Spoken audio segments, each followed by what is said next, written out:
दोस्तों नमस्कार, जय श्री राम। दोस्तों ऑफिशियली प्रेम के इस यूट्यूब चैनल में आपका हार्दिक स्वागत है। मेरा आपसे अनुरोध है कि इस चैनल को आप देखिए, सब्सक्राइब कीजिए और लाइक कीजिए, शेयर भी कीजिए। दोस्तों आज हमारी चर्चा का विषय है मोदी जी का तीसरा टर्म पक्का है। ऐसा मैं इसलिए कह पा रहा हूं कि ओपिनियन पोल तो आ ही रहे हैं, जो भी ओपिनियन पोल बीजेपी के पक्ष में जा रहे हैं। इसके अलावा और भी दो तीन कारण हैं जिसके कारण मैं कह सकता हूं, या लोग कहते हैं कि मोदी जी का तीसरा टर्म पक्का है। उन दो तीन कारणों में एक कारण तो है कि विपक्ष की हालत बहुत ही पतली हो गई है। विपक्ष कहीं दिखाई ही नहीं दे रहा है। मतलब मैच एक तरफा चल रहा है। अभी जो मैच चल रहा है वन साइडेड मैच चल रहा है। तो इसी से मालूम चलता है कि मोदी जी का तीसरा टर्म पक्का है। एक तरफा मैच मैं इसलिए कह रहा हूं, आप देखिए मोदी जी हर दिन तीन से चार रैली करते हैं। उसके अलावा रोड शो भी रहता है। उसके अलावा ये सब होने के बाद भी वो लोगों तक कैसे पहुंचना है, इसका कोई भी रास्ता वो छोड़ना नहीं चाहते। अपना संदेश लोगों तक कैसे पहुंचाना है, इसका एक जीता जागता उदाहरण है कि हर 2-3 दिन में उनका एक मीडिया समूह के साथ एक इंटरव्यू आता है। तो रैली के थ्रू से तो लोगों के बीच पहुंचता ही है।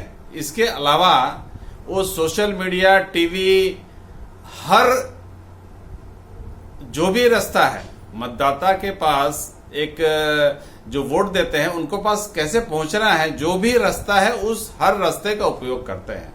कभी वो किसी पॉडकास्ट में जाते हैं, कभी किसी मीडिया समूह को इंटरव्यू दे रहे हैं, कभी लोकल, जैसे अभी केरला के एक टीवी समूह में उन्होंने इंटरव्यू दिया। अभी एक तमिलनाडु के टीवी समूह थाती टीवी को इंटरव्यू दिया। तो इसी तरह कोई भी मैंने लोगों से जुड़ाव का कोई भी साधन वो छोड़ना नहीं चाहते हैं।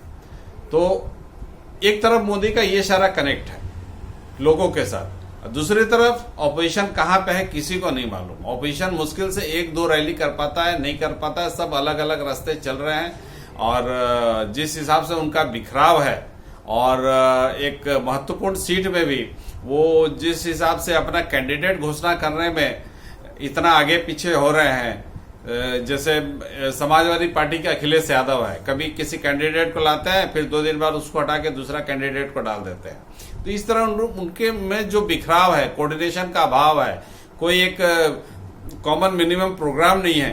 तो इसी से मालूम चलता है कि अभी तक का जो चल रहा है, जो चुनाव प्रचार चल रहा है या जो अभी तक इलेक्शन चल रहा है, वो सारा एक तरफा ही जा रहा है। बीजेपी का जो भी चुनाव प्रचार या इलेक्शन चल रहा है पूरा वेल कोऑर्डिनेटेड चल रहा है, लेकिन इनका पूरा बिखरा हुआ है। कौन कहां बॉल किसको पास दे रहा है, क्या कर रहा है, भगवान जाने।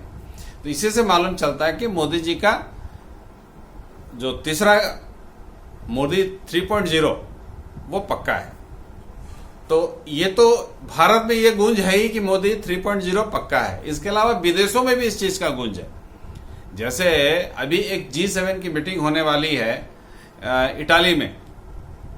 तो इटली की जो प्रधानमंत्री है जॉर्जिया मेलोनी, जो मोदी की खासम खास मित्र है, और इन दोनों के बीच जो केमिस्ट्री है वो एक काबिल तारीफ है। इनकी आपस में एक सेल्फी क्लिक हुई थी कुछ दिन पहले, जो दुबई में एक मीटिंग था, वहां पे वो दोनों मिले थे। तो उनकी आपस में एक सेल्फी बनी थी जो क्लिक हुई, जो कुछ घंटों में ही कई मिलियन व्यू पार कर गए। तो इनका एक कॉम्बिनेशन है, एक केमिस्ट्री काफी अच्छा है इन दोनों के बीच में। तो G7 की मीटिंग जो कि जून महीने में होने वाली है, और उसमें मोदी जी को इन्वाइट किया गया एज ए स्पेशल इन्वाइटी। इस G7 में तो 7 कंट्री है जो विकसित कंट्री है, विकसित जो देश है उनका एक समूह है G7।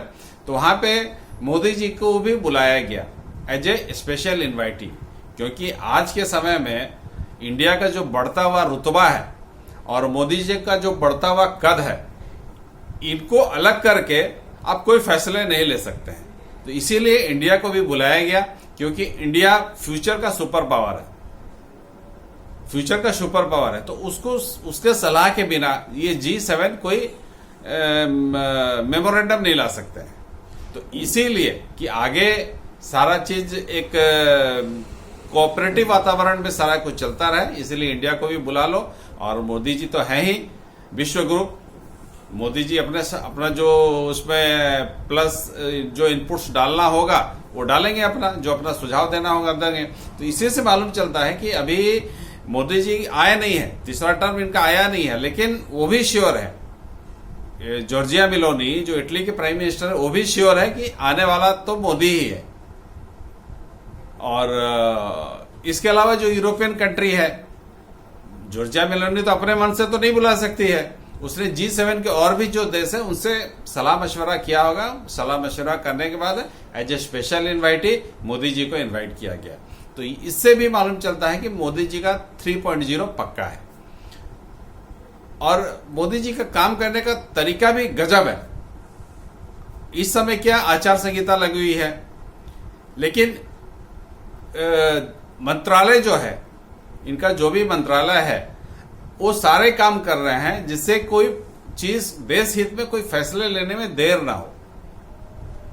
इनका फॉरेन विदेशी जो FDI के बारे में जो काम चलना है वो चल रहा है, कोई काम में रुकावट नहीं है। क्योंकि इसी बीच एक खबर आई कि शार्प जो बहुत बड़ी इलेक्ट्रॉनिक कंपनी है, जापान की है, और इन्होंने इंडिया में एक सेमीकंडक्टर का बहुत बड़ा प्लांट लगाने का फैसला लिया है। और भारतीय सरकार से, इंडियन गवर्नमेंट से इनकी बातचीत चल रही है। तो इनका प्लानिंग है इंडिया में वो प्लांट लगाएंगे, ऐसा प्लांट लगाएंगे जो कि जापान में इनका जो प्लांट है, जापान से इनका सारे वर्ल्ड में सप्लाई होता है, शार्प कंपनी का सेमीकंडक्टर का प्लांट। तो इसमें और भी इंस्ट्रूमेंट बनेंगे, एक सेमीकंडक्टर बनाने का एक पूरा इकोसिस्टम बनेगा। तो इनका जापान में जो प्लांट है उससे भी बड़ा प्लांट इंडिया में लगने वाला है। तो इससे आने वाले वर्षों में $3 to 4 बिलियन का इन्वेस्टमेंट इसमें आने वाला है, और इससे काफी लोगों को रोजगार भी मिलेगा। और जिस प्रदेश में लगेगा उस प्रदेश की तरक्की होगी, वहां के लोगों को रोजगार मिलेगा, प्लस इतना पैसा इन्वेस्टमेंट हो रहा है तो काफी लोगों में संपन्नता आएगी। और से एक सेमीकंडक्टर का जो चेन, सप्लाई चेन वाला जो सिस्टम है जो कि डिस्टर्ब हो गया था कोरोना टाइम में, उस सप्लाई चेन सिस्टम को बहाल करने में ये प्लांट, जो शार्प कंपनी का प्लांट यहाँ लगने वाला है भारत में, वो काफी महत्वपूर्ण भूमिका निभाएगा। तो इस प्लांट के लिए उस शार्प कंपनी को 1000 एकड़ जमीन की आवश्यकता है। तो जो प्रदेश दे पाएगा 1000 एकड़ वन शॉट में, एक बार एक बोली में जो दे पाएगा, और जो अदर इंसेंटिव शार्प कंपनी को दे पाएगा, शार्प वहां प्लांट लगाएगी। तो फिलहाल 3 प्रदेश इसमें लगे हुए हैं, तेलंगाना, महाराष्ट्र और गुजरात। तो देखिए कौन सा प्रदेश बाजी मार लेता है इस प्लांट को लेने में। और ये काफी हमारे लिए हर्ष का विषय है भारतीयों के लिए कि जिस समय आचार संहिता लगी हुई है, सरकार कोई फैसला बोला जाता है कि सरकार कोई फैसला नहीं ले सकती, नीतिगत फैसला, लेकिन FDI के बारे में तो फैसला ले सकती है और देश हित में तो फैसला ले ही सकती है। तो इसलिए मोदी जी इस समय भी, इनके मंत्री काम कर रहे हैं, चुनाव प्रचार में जो लगे हैं। इसके अलावा मंत्रालय का भी काम इनका सुरखुरू रूप से कर रहा है, और इतने कॉन्फिडेंट है कि शार्प कंपनी वाले भी प्लांट लगाने के बारे में सोच रहे हैं, इस समय में सोच रहे हैं। इसका मतलब शार्प कंपनी वाले भी समझ रहे हैं कि आना तो मोदी को है, तो इसलिए जो भी डिसीजन लेना है ले सकते हैं, बेफिक्र होकर ले सकते हैं। जबकि और कोई सरकार रहती, कोई लुंज पुंज सरकार रहती, तो शार्प कंपनी इस समय तो कम से कम भारत की तरफ देखता भी नहीं। तो शार्प कंपनी को भी मालूम है कि भारत में जो अभी प्लांट लगने वाला है, और अभी जो हम फैसला ले रहे हैं वो आने वाले कई वर्षों तक ये जो सरकार, मौजूदा जो सरकार है, ये अभी कंटिन्यू करेगी। तो हम जो अभी फैसला लेंगे, हम जो अभी मेमोरेंडम ऑफ अंडरस्टैंडिंग जो साइन करेंगे, तो आने वाली सरकार उसको निभाएगी, सो दैट हमारा प्लांट भी आराम से लगे।